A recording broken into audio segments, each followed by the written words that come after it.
दोस्तों, आज हम बात करेंगे एक ऐसी कहानी की जो खून, सियासत और साजिश का एक खौफनाक मिश्रण है।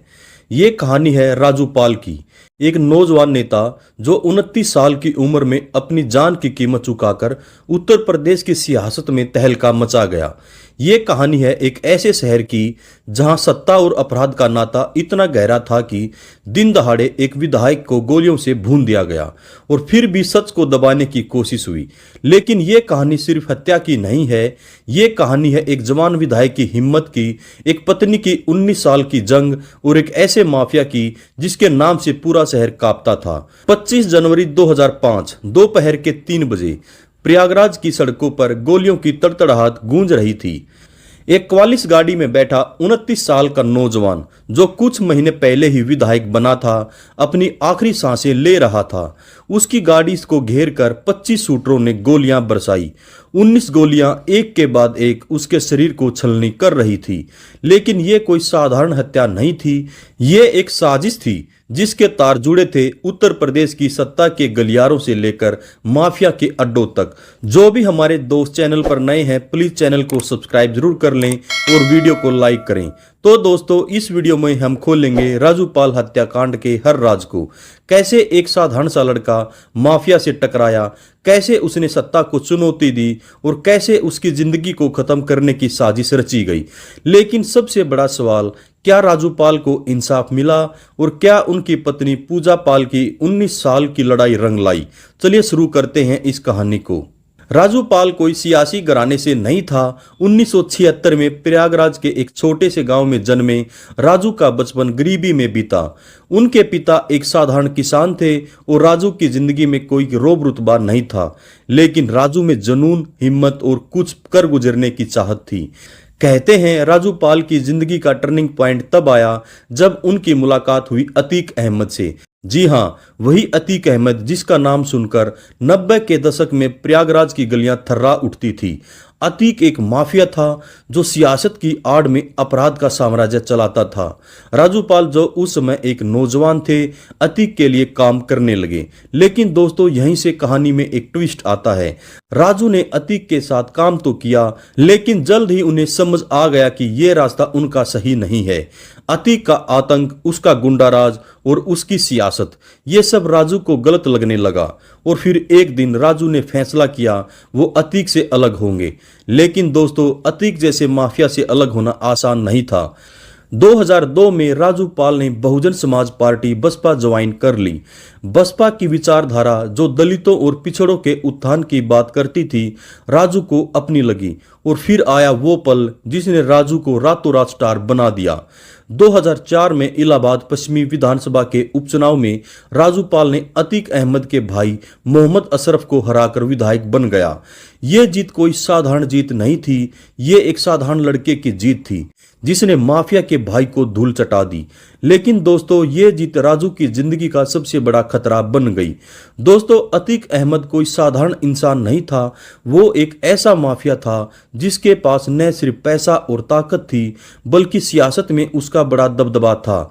1989 से वो कई बार विधायक रह चुका था और 2004 में वो समाजवादी पार्टी के टिकट पर फूलपुर से सांसद बन गया था।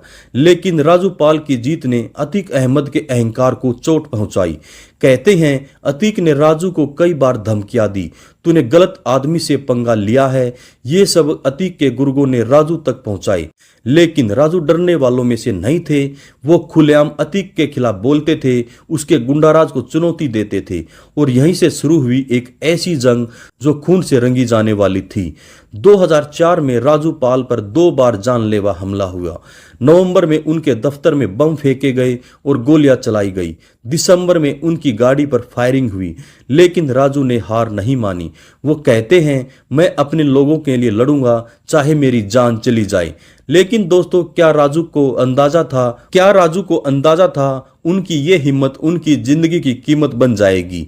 25 जनवरी 2005 दोपहर के 3 बजे प्रयागराज की सड़कों पर आम दिनों की तरह चहल पहल थी। राजूपाल अपनी क्वालिस गाड़ी में थे, खुद ड्राइव कर रहे थे। उनके साथ थे उनके दोस्त संदीप यादव, देवीलाल और एक परिचित महिला रुखसाना। पीछे एक स्कॉर्पियो में उनके 2 सशस्त्र सिपाही और कुछ सहयोगी थे। राजू उस दिन कचहरी गए थे, फिर SRN अस्पताल के पोस्टमार्टम हाउस। वहां उन्होंने एक छात्र की हत्या के मामले में जल्द पोस्टमार्टम के लिए डॉक्टरों से बात की थी। इसके बाद वे सिविल लाइंस में कुछ लोगों से मिले और फिर अपने घर की ओर निकल पड़े। लेकिन दोस्तों, उन्हें नहीं पता था उनकी हर हरकत पर कुछ खूंखार आंखें नजर रख रही थी।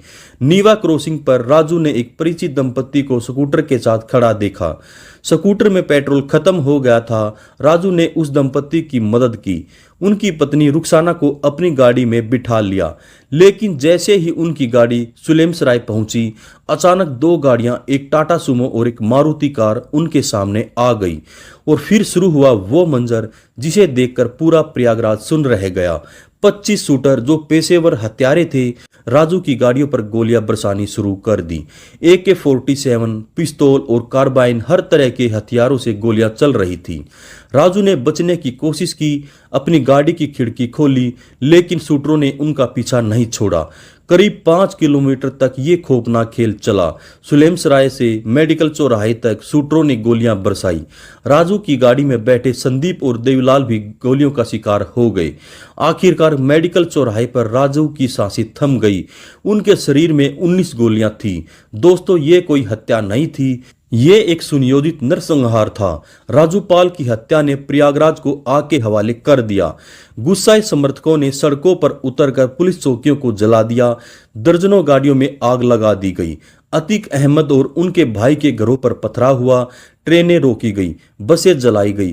पूरा शहर 3 दिन तक बंद रहा। पुलिस ने रातों रात राजू का पोस्टमार्टम करवाया और उनका अंतिम संस्कार करवा दिया। राजू की मां रानी पाल को उनके बेटे का शव देखने तक नहीं दिया।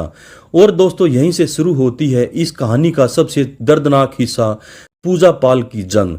दोस्तों, राजू पाल की शादी को सिर्फ 9 दिन ही हुए थे जब उनकी हत्या हो गई। उनकी पत्नी पूजा पाल, जो सिर्फ उस समय 20 साल की थी, ने ठान लिया वो अपने पति के हत्यारों को सजा दिलवाएगी। लेकिन ये आसान नहीं था। पूजा ने धूमनगंज थाने में अतीक अहमद, उनके भाई अशरफ और 11 अन्य लोगों के खिलाफ मुकदमा दर्ज कराया। लेकिन तत्कालीन सपा सरकार में अतीक का इतना रसूख था, पुलिस ने ठोस कार्रवाई नहीं की।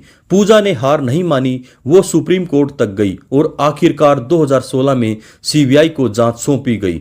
लेकिन दोस्तों, साजिश यहीं खत्म नहीं हुई। 2023 में इस केस का मुख्य गवाह उमेश पाल, जो पूजा का करीबी रिश्तेदार था, की भी हत्या बम और गोलियों से कर दी गई। और फिर उसी साल अतीक अहमद और उनके भाई अशरफ की पुलिस हिरासत में गोली मारकर हत्या हो गई। क्या यह बदले की आग थी या कुछ और? 19 साल बाद 29 मार्च 2024 को लखनऊ की CBI कोर्ट ने राजूपाल हत्याकांड में 7 आरोपियों को दोषी ठहराया। आबिद, जावेद, गुल हसन, इसरार, रंजीत पाल और अब्दुल कवी को आजीवन कारावास की सजा सुनाई गई। लेकिन दोस्तों, अतीक और अशरफ की मौत के बाद कई सवाल अनसुलझे रह गए। क्या असली साजिशकर्ता को सजा मिली या वो हमेशा के लिए रहस्य बनकर रह गया? दोस्तों, राजूपाल हत्याकांड सिर्फ एक हत्या की कहानी नहीं है, ये कहानी है सत्ता और अपराध के उस गठजोड़ की जो आज भी हमारे समाज में मौजूद हैं। राजूपाल ने हिम्मत दिखाई, एक माफिया से टकराया, लेकिन उनको जान की कीमत चुकानी पड़ी। पूजा पाल ने 19 साल तक इंसाफ की जंग लड़ी और आखिरकार उन्हें कुछ हद तक न्याय मिला। लेकिन सवाल ये है, क्या ये पूरा इंसाफ था? आज पूजा पाल चायल से सपा की विधायक है। वो उसी सियासत का हिस्सा है जिसके खिलाफ उनके पति लड़े थे। लेकिन उनकी हिम्मत और जुनून आज भी प्रेरणा देता है। और दोस्तों, ये कहानी हमें एक बड़ा सवाल छोड़ जाती है, क्या हमारा सिस्टम इतना कमजोर है कि एक विधायक को दिन दहाड़े मार दिया जाए और इंसाफ के लिए 19 साल लग जाएं? तो दोस्तों, ये थी राजूपाल हत्याकांड की पूरी कहानी। अगर ये कहानी आपको पसंद आए तो इस वीडियो को लाइक करें, अपने दोस्तों के साथ शेयर करें और कमेंट में बताएं इस कहानी ने आपको क्या सिखाया। क्या आपको लगता है राजूपाल को पूरा इंसाफ मिला या अभी भी कुछ सवाल अनसुलझे हैं? नमस्कार, धन्यवाद, जय हिंद, जय भारत।